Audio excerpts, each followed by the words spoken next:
قرم كونا قرم سلام سلام سلام سلام كما يتخونوا كما يقنيهم كم تلمود كا مسيناكم علنا وعد حان مساهمنا بحبشة education لومي فلي زبالر استينا حزنا مسينا مهنيات education إزي حبشة education أب جزء زرخبنا له قل عقد داسيار استزبلنا يون كنقلتنا لومي رئيسة مالاونت انتايو ويكا what is capitalism capitalism زبهار هاجرات كي خميز بلاين انتاي خب حفشة capitalism ترجمو زي مستناي بوليتيكالي متأثر عبي زلوا أيوم قد طبعا بوليتيكان بحساب زخيت بقد طبعا تاعي كابيتاليزم كن ريعنا كم تلمود شارك نجبر موزيك أنا إشتاك نجبر كساب سبات زحي وسنا يماني تأخذ فوتو يتولو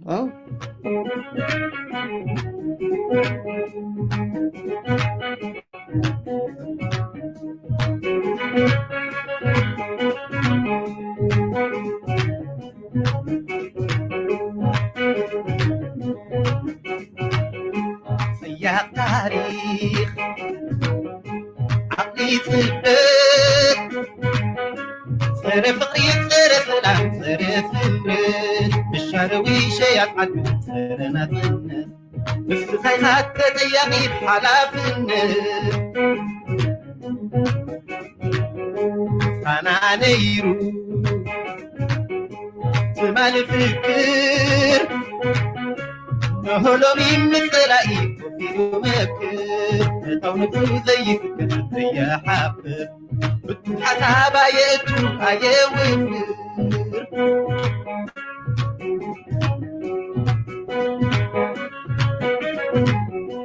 ويليكم تديو أي فلت النيري أي فلت النيري كتبني خصبح يداوم السمري يداوم السمري فرحي حذكا شبر رعدي شبر رعدي ميدان بيك كالو ميدان هزبا وفردي ميدان هزبا وفردي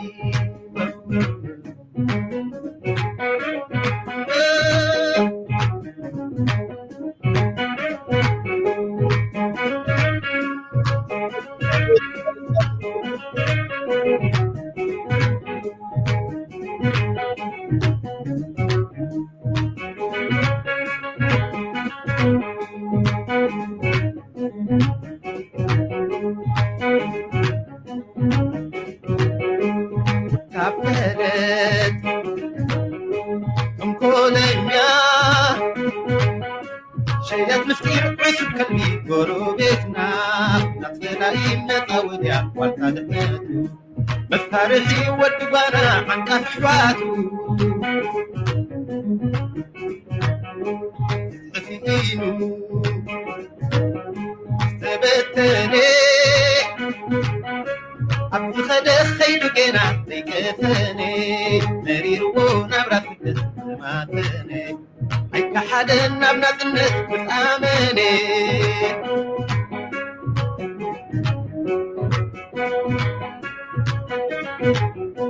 مريرو كا مصارفين كيو مصارفين كيو كتمت معتقة ترتفت كيو ترتفت كيو فتح بتكون ترد معنا ترد معنا يسوس حمود أرحت قبتا أرحت قبتا سرم اوكي داغماي سلام سلام اوكي كم تلمود نابتي شر ويكا نوت زلنا انا نتبتاتنا كنكيد حوات لو معتي انتايو صمم بلوتر استي في ليزبلايو انتاي كابيتاليزم انا خري رئيس مالاونت كا يبحال بتግርኛ مالتي بتግርኛ رئيس مالاونت كتبلاوكا كبري لا اسكي كومنتات تحت ግبر ليكم انتاي كابيتاليزم بتግርኛ قال بحفشة إيرترا أبيع سوشياليزم كابيتاليزم ولا ميكسد إيكونومي أم تاي مخانها أب تحت كومنت كم هاري دليه كومنتات تحت كبر مالتي كم تلبنا بتشارنا كن أتينا إحوات بزعبانا إيرترا كوبزحين زارب ندحن حنساب كنت أنحنا رأس مالاونت انتايو بقى كل شيء نسمع منا أب بوليتيكات انتان خو بخلو خزارو بخلو خال خونو نزن هاجر زين كابيتاليزم إذا هاجر زي كم زي إذا السوشياليزم إذا كم زي عند دابلو بزح كوميونيزم عند دابلو بزح زربات الله so قال خطأ أجد ستار استيكال قص بقص كن بس حين إذا أجد very important يا انتاي كابيتاليزم نسخة معرة كل شيء عزبلنا معرة بوليتيكان كنت طبعا بحسب خير زلو أحوال so نسخون ናይ መጻኢኻ እንታይ ክኸውን ዘሎ መደባት ምስራት ማለት እዩ ሶ ካፒታሊዝም ዝበሃል እንታይ ወይ ከዓ ርእሰ ማላውነት ዝበሃል እንታይ እዩ ሶ መጀመርያ ብሕፅር ዝበለ ኣብዚ ቃል እዚኣ ናይ ሲምፕል ንህለኩም ካፒታሊዝም ዝበሃል ሲቲዘንስ ዜጋውያን ደቅታ ሃገር ዝውንንዎ መንግስቲ ዘይኮነ ትካላት ማለት እዩ ሓፂሩ ነቲ ካምፓኒ በል ትካል በል ቢዝነስ በል ፕሮፖርት በል ዝኾነ ነገር ሲ እቲ ዜጋ ዝውንኖ መንግስቲ ዘይውንን እጂ ኣብነት እንዳምፃው ክመፅእ በዓል ኣሜሪካ ኣብነት ክርኢ ማለት እዩ ኮርስ ኣሜሪካ ሞር 100% ካፒታሊዝም ኣይኮነትን ሚክስ ኢኮኖሚ ናይ ኣሜሪካ somehow ሳም ትውስኻ ግን ዝኾነ ቢዝነስ ኣብዚ ዓዲ ራይዎ ኮርፖሬሽን በል ካልእ በል ትራንስፖርት በል ዝኾነ ነገር ፕሮፐርቲ በል መን ዝውንኖ እቲ ኢንዲቪጁዋል እቲ ሲቲዘንስ ውልቀ ሰባት ኩለን ኣብ ድሓር ኣብነታት ከምፃልኩም መጨረሻ ማለት እዩ ሶ ብሓፈሻ ካፒታሊዝም ዝበሃል ሲቲዘን ዝውንኖ ነባሪ ወቃ ወዲ ተዓዲ ዜጋዊ ዝውንኖ እዩ ነቲ መሬት ነቲ ቢዝነስ ይኹን ነቲ ካፒታል ጉድ ይኹን whatever ናይታ ሃገር ፍርያት ማለት እዩ ሶ እዚ ኣብ ምንታይ ዘተኮረ እዩ ነጥብታት ኣለዎ ንሱ ንኣብነት ፕራይቬት ፕሮፐርቲ ዝበሃል ከመይ እዩ ፕራይቬት ናይ ብሕቲ ንብረት ማለት እዩ እዚ ናይ ብሕቲ ንብረት ከም መሬት ካፒታል ከምዚ ኢንተሌክቹዋል ፕሮፐርቲ እዚ ኩሉ እዚ ርእሰ ማላውነት እዚ መን ይውኖ ፕራይቬት ሰባት እዮም ዝውንንዎ ናብ መንግስቲ ይኮነ ብሓፂሩ መንግስቲ ኣይውንኖን ነዚ መሬት መንግስቲ ይበሃል ኖ መሬት መንግስቲ ይኮነ ናብዚ ዓዲ ኦፍኮርስ ክትኸፍለሉ ኢኻ ቀረፅ ዝበሃል ኣሎ ግብሪ ዝበሃል ኣሎ ገለ ኢንተርፍሬድ ወይ ከዓ ንእሽተይ ሊሚት መንግስቲ ኣትዩ ኪንኡ ግን መን ዝውንን እቲ ዋና እንድሕር ገዚካ ንስኻ ሓንቲ ላንዳ ኣብዚ ዓዲ ባዕልኻ ኢኻ ትውንና ሶ ቀረፅ ንእሽተይ ከዓ ትኸፍለላ ማለት እዩ ሶ መንግስቲ ቁሩብ ኢንተርፍሬድ ገብረልካ ኪንኡ ግን ንስኻ ኢኻ ትውንኖ ሶ ብሕፅር ዝበለ ናይ ብሕቲ ንብረት ዝውንን እዩ ካፒታሊዝም ማለት እዩ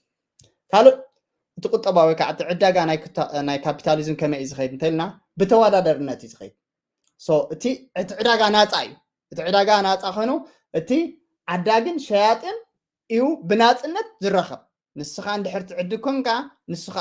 ሸይጥ ኮይኑ ንስኻ ብናፅነትካ ትረኸብ ሶ ብናፅነት ባዕልኻ ከም ደስ ዝበለካ ዋጋታት ተስምረሉ ማለት እዩ ነቲ ዋጋታት ባየርስ ኤንድ ሴለር ነቲ ዋጋታት ግን በየን ዝትመን እንተኢልና ብቀረብ ኤንድ ጠለብ ቀረብን ጠለብን ሶ ቀረብ ኤንድ ጠለብ ቀረብ እዚኣ ሳፕላይ ጠለብ ከዓ ደማንድ ማለት እዩ እዚአን በዚ እዩ ዝውነን ነቲ ዕዳጋ ወይ ከዓ ማርኬት ናይ ካፒታሊዝም ሲ ልክዕ ቀረብ ተሊካ ብዙሕ ቀረብ እንተልዩ ምንስ ብዙሕ ቀረብ ተልዩ ዋጋታት ምሕሳር ኣሎ ማለት እዩ ውሕድ ቀረብ ተልዩ ከዓ ውሕድ ቀረብ ተልዩ ግን ጠለብ ብዙሕ እንተልዩ ከዓ ዋጋታት ከዓ ይኸውን ማለት እዩ ሶ እዚአን ክልተ ርእስቲ እዚአን በይነን እውን ዝመፅአን ሕጂ እንታይ እዩ ኣብዚ ርእስቲ እዚ ብዛዕባ ኢኮኖሚ ብዙሕ ስለንትክፍ ዘለና ናይ ኢኮኖሚ መግለፂ ክህልወና እዩ ማለት ስለዚ ዕዳጋ ወይ ከዓ ቁጠባ ናይተን ካፒታሊዝም ዝበሃል ሃገራት እቲ ውልቀ ሰብ ብናፅነት ብሓርነት ከም ደስ ዝበሎ ይገብር ግን ከም ደስ ዝበሎ ክብል ከለኹ ለሰይ ንሓንቲ ዘይቲ ንስኻ 5 ቅርሺ ክሸጣ ትኽእልኻ 10 ቅርሺ ክሸጣ ትኽእልኻ እዳዝሜን ኖ 5 ቅርሺ ኢኻ ትሸጣ ክብለካ የብሉን መንግስቲ ማለት እዩ ብሓፂር ንስኻ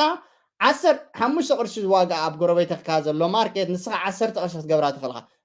ካስተመር እቲ ኮንሱመር እቲ ንሕና እቲ ዓዳጋይ ናባኻ ኣይመፅን ናብ መን ይኸይድ ናብ ተበዓል 10 ኣይመፅን ናብ መን ይኸይድ ናብቲ ዝሓሰረ ናይ 5 ቅርሺ ዋጋ ይመፅእ ሶ ከምዚ ድሓን ካይንጠቅስ ከምዚ መፂኻሲ ባይ ዘ ወይ ኣብ ዩኬ ሓደ ግዜ መፅያ ነራ እታ ፕራይም ሚኒስተር ንምንታይ ዝኾነ ዋጋ ክትምረሎም ፈቲና ዳስስ out of order ካፒታሊዝም ዝበሃል ሃገራት ኣብ ኒውስ መፂ ነይሩ ኖ you cannot ክንዲ ዝሽጣ ኣይትብልንኻ ንሱ ሰብ እዚ 5 ቅርሺ ክሰጥ ይኽእል 10 ቅርሺ ክሰጥ ይኽእል እታ ትሪክ ግን ለሰይ ንሱ ብውሕዱ 4 ቅርሽን 99 ክገዝእ ኣለዎ 4 ቅርሽን 99 እንድሕር ካብቲ ፕሮዳክሽን ካብቲ ካምፓኒ ዘፍርያ እንድሕር ገዚእዋ ወላ 5 ቅርሺ ክሰጥ ይኽእል እዳዝ ማረር ንሱ መክሰቡ ወላ ሓንቲ ሳንቲም ክትከውን ትኽእል እያ لك مع 4 قرش انت عن شعتن تحت عند حرشيت جن اتتموادرتو كخصه خالي እዚ ከዓ መንግስቲ ዋል ሕተ ይፈጥራልካ ማለት ትሕቲ ዋግኡ ክሸይጥ ኣይትኽእልና ልዕሊ ዋጋ ኻን ከም ድላይካ መንግስቲ ግን ኣብዚ ትምን ኣይገብረልካን እዩ ሳዕ ማለት ኣብዚ ኣብ ሕፅር ዝበለሲ እዚ ጉሉ ግን ነዚ ዋጋ እንታይ ጠለብ ወይ ከዓ ቀረብ ወይ ከዓ ሳፕላይ ኤንድ ዲማንድ ይበሃል ብእንግሊሽ እውን ንስኡ ነቲ ዋጋታትካ ክብን ዳውንን ዝገብሩ ማለት እዩ ዕዳጋ ናይ ካፒታሊዝም በስ ማለት እዩ ካልእ እቲ ድርኺት መክሰብ ዝበሃል ኣሎ እቲ ካፒታሊዝም እንታይ እቲ ዕላሙ እቲ ዕላሙ መክሰብ ንምፍጣር እዩ ፕሮፊት ንምግባር እዩ ጀነሬት ፕሮፊት ራይት እቲ መክሰብ ንምፍጣር እዩ እቲ መክሰብ ክንብል ከለና እቲ ርእሰ ማላውነት ወይ ከዓ እቶም ካፒታሊዝም ዝበሃላ እቲ ትካል ወይ እቲ ንግዲ እቲ ሰብ ሃብትን ሰብ መክሰብ ንምርካብ እዩ ምንም እቶም ግለሰባት እዩ ዘለኹ እስና መንግስቲ ይኮነን ኣብዚ ኣይኮነን መንግስቲ ይኮነን ዝኸስብ ኣብዚ ናቴን መንግስቲ ኣብዚ እንታይ ክገብር እዩ ደሞር እንስኻ ደሞር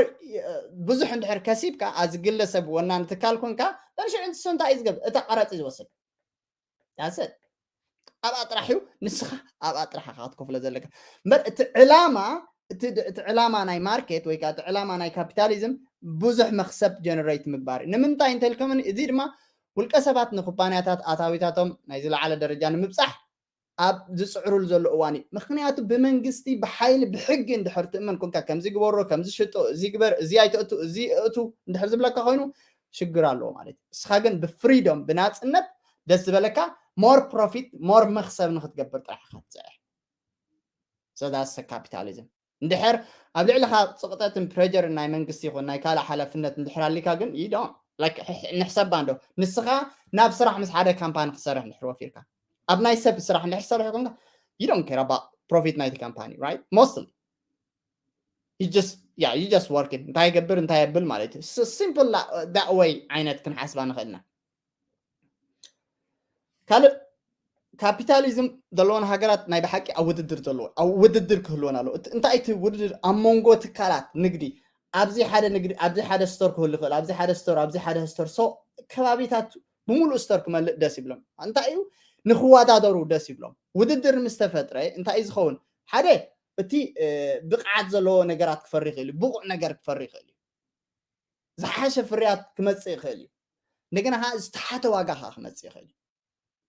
ሶ እቲ ብቑዕ ኢንክሪዝ ኤፊሽንሲ ዝበሃል እቲ ዝበለፀ ክመፅእ ይኽእል እዩ እንደን ዝበለፀ ፕሮዳክት ማለት እዩ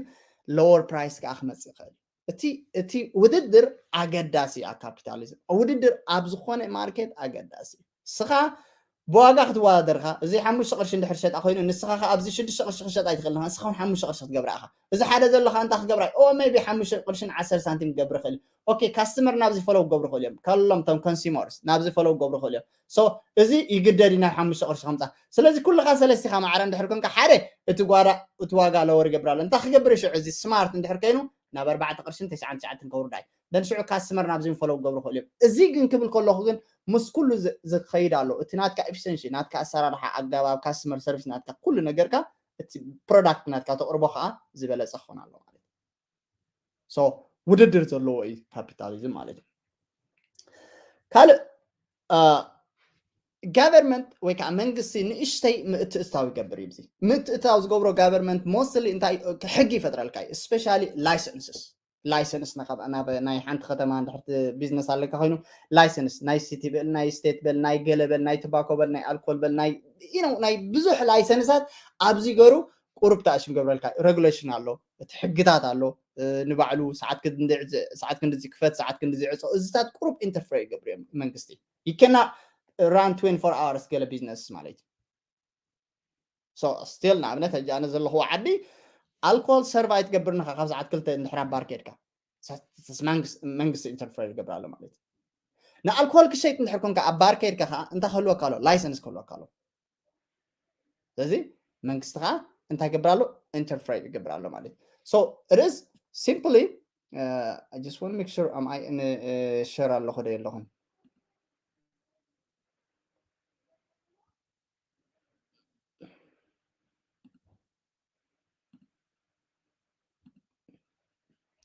This is the worst thing in my things. I don't think so. I wasn't sure.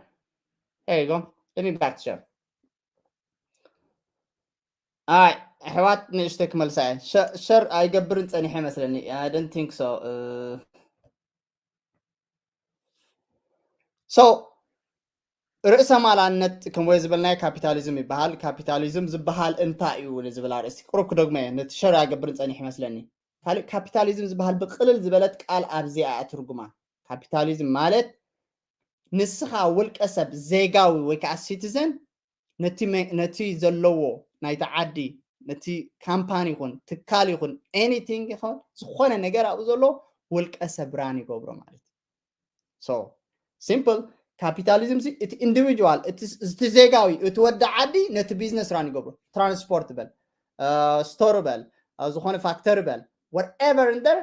it ولقسب ብራን ዝገብሮ capitalism ዝበሃል ሃገራት ማለት so you own it not መንግስቲ ዘይውንኖ ማለት ሓፂሩ so كم ويزبلنا ناي بحث نبرتي private property ማለት is private property ንብሎ ዘለና ናይ ብሕቲ ኻይ መንግስቲ ኣብኦሲ ታመረት እንድሕር ገዚካ ንስኻ ካብ ሓደ ሰብ ንስኻ ጥራሕ ኻትውና ዝኾነ ካፒታል እንድሕር ገዚካ ንስኻ ጥራሕ ኻትውና ዝኾነ intellectual property እንድሕር ወኒንካ እንድሕር ገዚካ ንስኻ ጥራሕ ኻትውና መንግስቲ ኣይውንኖን so እቲ ውልቀ ሰባት ትካል ንግድን መሬትን ዝውንኖ ማለት ርእሰማ so ቁጠባዊ ዓደጋ ይደግማ ዘለኹ ሰባት ቁጠባዊ ዓደጋ ማለት ማርኬት ኢኮኖሚ ከመይ ኣብ ካፒታሊዝም ቁጠባዊ ዓደጋ ዝኸይድ ቁጠባዊ ዓደጋ ዝኸይድ ካፒታሊዝም ብተወዳደርነት ይዝኸይድ ንስኻ እቲ ዓዳግን ሸያጥን ብናጽነት ይራኸቡ እዚ ብናጽነት ክራኸቡ ከለው ከም ደስ ዝበሎም ክሳማምዑ ይኽእሉ እዮም መንግስቲ 5 ቅርሺ ዝዋጋኣ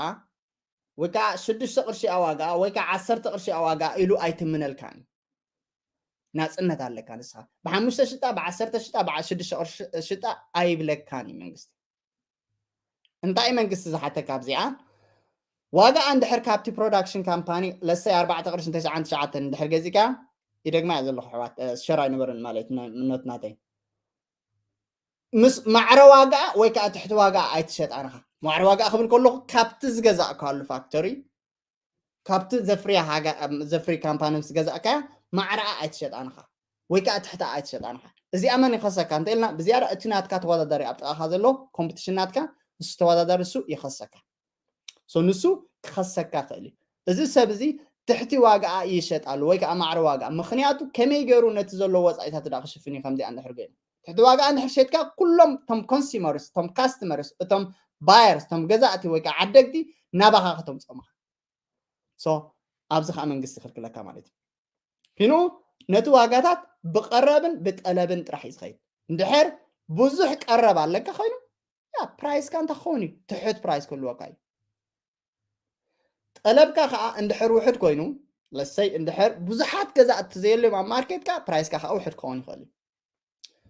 ብዙሓት ገዛእቲ እንተልዮም ኣብ ማርኬት እንድሕር ጠለብካ ከዓ ሶሪ ቀረብካ ከዓ ውሕድ ኮይኑ ከዓ እንታይ ክኸውን እዩ ፕራይስካ ሃይ ክኸውን እዩ ዋጋ ማለት እዩ ስለዚ እቲ ዋጋታት ኣብ መንጎ ገዛእን ሸያጥን እዩ ዝኸይድ ግን ብሳፕላይ ኤንድ ዲማንድ ናይዚአን ናይ ቤንን ባዕለን ቪድዮ ሒዘ ክመፅእ ሳፕላይ ኤንድ ዲማንድ ካልእ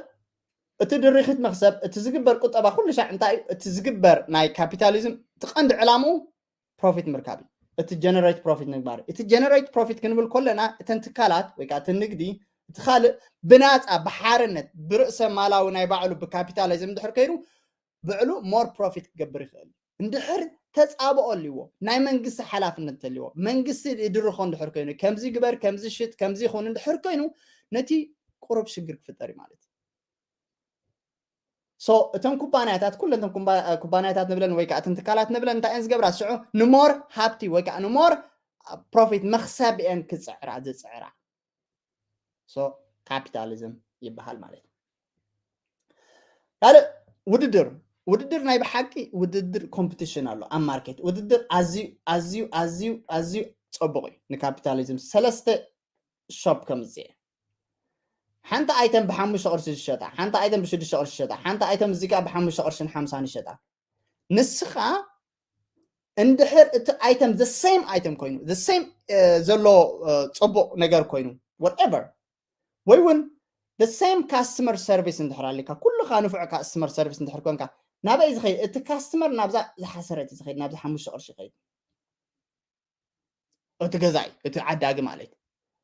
سنتاي خون إذا حمش قرش شد أزلو كشد أي كلني خندا مخنيات كاستمر نابزا سبزي خوديهم إذا كنت خون على convenient خون على بوتو تصبوديو let's say parking على وديو customer in and out يقولوا نعم نتابزي اسم عليتي more in and out يدلو customer convenient ديو كالي ديو product كن the same product يعني زرب زلنا إحنا عند حركوينو نابزي فولو قبل ما شو أنت يخون زي كالي توادر درت حمش قرش خم خلهم نا حمش قرش خمسوا so that means price P down يخون كلهم حمش قرش نحرقيرهم كا still قالي أم تاخوني أم نابر بعد قرش حمسان كوردوان that's a competition هجي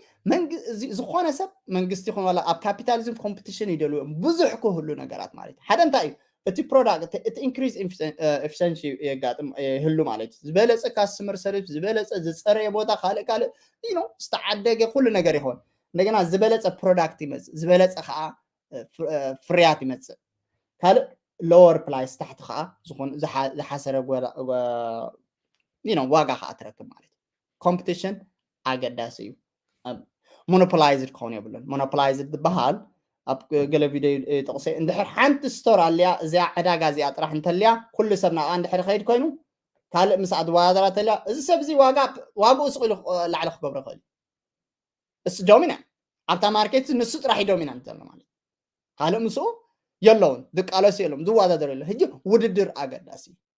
ات مور وددر حاليو مور فريات زمص واغا خاي حسه سلونت كونسيم زغبر نت كونسيمر نت نحنا غزاتخا صبو عدلات فطر مرጫታት ون تركب ማለት كل منجس خم ويت بالكو عنده قرب منجس متتاو جبر منجس امنتاي متتاو زغبر انتلنا لسي بار نوسد نحنا كلنا بار نفلط خيدنا بار تنست نخيد تا بار ابزلهو عدنا على ساعه كلت اي ام اتعصو اي ام سو ساعه كندي تخفيتا سغاب ساعه كندي تعصو منجستي ኣለዎ ኢድ ማለት እዩ ንምንታይ እዩ ዘለኹ ናይ ግድን 24 ሰዓት ኦን ክትኮን ይብላን ኣልኮል ሰርቪስ ማለት እዩ መግቢ እንድሕር ኮይና 24 ሰዓት ሰርፎ ትገብር ትኽእል ኣብ ገለ ይኣቱ እንደገና ኣብ ናይ መግቢውን እንታይ ገብረካ እቲ ጋቨርንመንት ይኣቱ ፅርየት ኣሎ ካልእ ኣሎ ብዙሕ ነገር ኣሎ ነቲ ኢንስፔክት ገብሩካ እንዳመፁ ፅርየት ኣለዎ ዲ ትገዛ መግቢ እንድሕር ሸይጥ ከምካ ኤክስፓየር ዝኾነ መግቢ ኣለዎ ዲ ኤክስፓየር ዝኾነ ሰብ እንድሕር በሊዑ ክሓምም ይኽእል ክኽሰካ ይኽእል ካልእ سو بزح نجار من قستي أبزي الله حقتها زقت والله ناي بعد رجوليشن الله مالك حقتها جن نعنصر نات كجنر عنصر نات كبروفيت هيكونن عنصر وان النت كيكونن عنصر تحزن نبرت الله تحزن زي تحزن نبرتون الله عنصر نايتي بيزنس كايكونن انتايدا نايتي للل حقي لا منت انتاك شيء تخل لسه الكحول نحر شيء كونكا الكحول كشيء تجيب كاري جروسري كالي إني والله مالك سو غاز ستيشن انت خشيت علقا مستعدخه امت انزي قربت منغستي انترفريت قبل that's why ابنا يو اس ام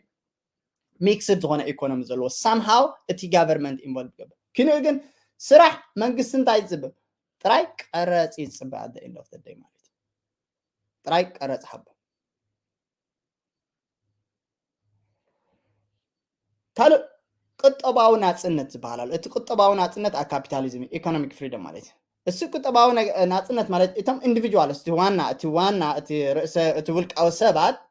እቲ ናይ ባዕሎም ናጽነት የስፋሕፍሕ ማለት ሶ ውልቀ ሰባት እዮም ብሞይኦም ብዝመረጽዎ ኣብ ንግዲ ትካል ወፍሪ ክገብሩ ኣብ ረብሓታቶም ንምርጫታቶም ተመክሮም ቁጠባዊ ውሳነታት ክወስዱ ይኽእሉ you have own freedom ኣሐወል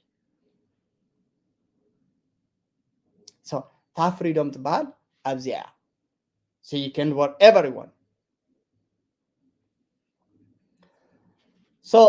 ምርጫ ተጠቀምቲ እዚ ምርጫ ተጠቀምቲ ክን ከሎ እቲ consumer choice ማለት ንሕና ገዛእቲ ማለት እዩ ዝብሓጽዮ so ገዛእቲ እንታይ እዮም ዝኸብሩ እንድሕራ ካፒታሊዝም ዓድታት ኮይኖም ወይ ከዓ ከም ዘለዎ ሃገራት እንድሕር ኮይኖም እቲ wide variety of goods and services ብዙሕ ዝኾነ ዓይነታት ኣለዎ ማለት እዩ ብዙሕ ምክንያት ኣብ ውድድር ዘለዎ እዩ ዘሎ ያ استفلا أخو خمسي استفلا أقول لك قرب خمسي زين ما وان نتم تتكلمتي كا مريج أتاتي اللوا that's why competitions بالناي that's why أود دلو كل والله بالناي وان so نتكاسمر عدل هابو دس بولا يمرز عشرة شد شو عتش ايتم كلوا كا ናጽነት ኣለካ ማለት እዩ እነን ኣብ ተፈላለየ ቦታ ከዓ ከምኡ ዓይነት ከምቲ ናስኻ ትውንኖ ከምቲ ንስኻ ራን ትገብሮ ከዓ ኩሉኻ ናጽነት ኣለዎ Okay, I think so. That is all. At the point that them أنا إزاي خطأ እቲ ቁርብ መወዳእታ ካብ ክጥርንፋ ካፒታሊዝም ዝበሃል በቃ ዜጋው ዝውንነዩ መንግስቲ ኢንተርፕራይዝ ዘይገብር ኣብቲ ቢዝነስ እዩ መንግስቲ እንታይ ዝገብር ቀረጥ ጥራይ ዝወስድ ካልእ ናይ መንግስቲ ንብረት እንዲ ናይ መንግስቲ ትካል እንዲ ናይ መንግስቲ እዚ እንዲ ዝበሃል ኣብ ካፒታሊዝም ዳርጋ ሊሚት ውሕድ ማለት እዩ ነዚ ኩሉ ፕራይቬት ፕሮፐርቲ ናይ ብሕቲ ንብረት ኣለካ ቁጠባ ዕዳጋኻ ማርኬት ኢኮኖሚኻ ብባዕልኻ ብደስ በለካ ብናጽነትካ ተማዕብሎ እዚ ዋጋታትካ ግን ኣብ መንጎ ናይ ቀረብን ጠለብን ዝተመርኮሰ ይኸውን ሶ ትሰርሖ ንስኻ ትፅዕሮ ንስኻ ላዕልን ታሕትን ትብሎ ንፕሮፊት ንምክሰብ ትረኽበሉ እዩ ወይ ፕሮፊት ጀነሬሽን ንምግባር ማለት እዩ ካልእ ውድድር ክህልወካ ፅቡቅ ትውድር ኣለዎ ናጽነት ኣለካ ውድድር ኣለዎ ኩሉ ነገር ኣሎ ማለት እዩ ኮምፒቲሽን ሶ ገለጋ ኣብ ውሕድ ኣብ ገለገለ ነጥብታት ግን ጋቨርንመንት ኢንተርፕራይዝ ይገብር እንታይ ኢና ዝብዘላ ብዝያዳ ኣብ ላይሰንስስ ኣብ ካልእ ሕግታት ሬጉሌሽንስ ብዙሕ ኣለዎም ማለት እዩ ገለ እዩ not all over ሶ ቁጠባዊ ናጽነት ፍሪደም ኣለካ ምርጫ ተጠቀምቲ ንስኻ ከዓ ተጠቃሚ ገዛእኻ ከይድካ ከዓ ደስ ዝበለካ ምርጫታት ክትገዝእ ትኽእል ማለት እዩ ዓብይ ዕድል ንዓኻ ከዓ ፈጢሩልካ ኣሎ ማለት እዩ ሶ እዚኣ ካፒታሊዝም ሕፅር ብዝበለ እቲ ክመጽእ ኢና ካልእ ግን ኣብዚኣ ከምፃኩም እየ ለሰይ ካፒታሊዝም ዘለዎን ሃገራት ካፒታሊዝም ዝበሃላ ሃገራት ሊስት ኢለ ሰርች ኣብ ዝገበርክዎ ጎግል እዚ ኦልሞስት ንህለዋኹም ሶ እዚአን ኩለን ብካፒታሊዝም ዝመሓደራ ማለት እዩ So Singapore, United Kingdom, United States, Japan, United Arab Emirates, Denmark, South Korea, Austria, China, Canada, and Germany. እዚአን ኩለን ብካፒታሊዝም ዝጥቀማ ናተን ኢኮኖሚ ስታይል ማለት እዩ እንታይና ኣለና ከምዚ ናይ በዓል ኣሜሪካ ኩለን ኣለዎን ኣሜሪካ ስናት 100% ካፒታሊዝም ኣይኮነን ኩለን ከዓ ከምኡ ኣለዎን እታ ሚኒማም ዝኾነ ናይ ጋቨርንመንት ኢንተርፕራይዝ ይገብር እዩ ማለት እዩ ኣብ ኣፍሪቃ ዘለዋና ካፒታሊዝም ሃገራት ኣለዋና ዶ የስ ደርኣስ ኣብ ኣፍሪቃ ኣለዋና ካብ ሰርች ዝረኸብኮ እዚ ሳውት ኣፍሪካ ናይጀርያ ኬንያ ሞሮኮ እዚን ከዓ ብካፒታሊዝም ቁጠብአን ዘመሓድራ ማለት እዩ ሶ ጀስት ካፒታሊዝም is just under economy ማለት እዩ ሶ እዚ ገለ ክፋል ናይቲ ቁጠባ ክሳብ ዝኾነ ኢና ሸር ንብሎ ወይ ከዓ ነምፅኦ ዘለና ሓደ ብሓደ ሶ ኣብ ኤርትራ ካብቲ ልሙድ ማለት ዘፀርግ ምጥቕላል ማለት እዩ ኦኬ ኦኬ ሶ that's it ኮመንት ኤርትራ በይ ኣላ ኤርትራ ሚክስድ ኢኮኖሚ ክህልዋ ክእል እዩ of course government ዙን ኣሎ ካፒታሊዝም ክህልዎ ክእል እዩ ሶሻሊዝም ኣሎ just everything ክህሉ ይኽእል ናይ ኤርትራ ቀሲሉ ናይ ኤርትራ ድሓን ክመፅእ እዩ so this is how ብዛዕባ ካፒታሊዝም ሕፅር ዝበለት ኣርእስትያ ተደገመሎ ፍቅረታት ሸር ስለ ዘይገበርክዎ የፀኒሐ እባት ያ ናይ ሎም ርእስትና ንሳያ ካልእ እንድሕር ገለ ሕቶታት ተልዩ ክንማላእ ከምኡ እንተኮይኑ ገርሰይ ባይ ኤንድ ሄሎ እዚ ሓበሻ ኤዱኬሽን ይሕዋል እቲ ሓበሻ ኤዱኬሽን ክንብል ከለና እዚ ሃዝ ኣላ ብዛዕባ ቁጠባ ብዛዕባ ኢኮኖሚ ኣብ ግዜ ዝረኸብናሉ ግን ከምዚ ብልጭ ዝበለ ርእስቲ ኣገዳስ ዝብሎ ስረው እንዳገበርና ክንከይድና ማለት እዩ so that's all we have for today thank you ከምቲ ልሙድ ምሳኹም ፅናሕኩ ደስ በለየ سسنا ينعاهم thanks so much bye bye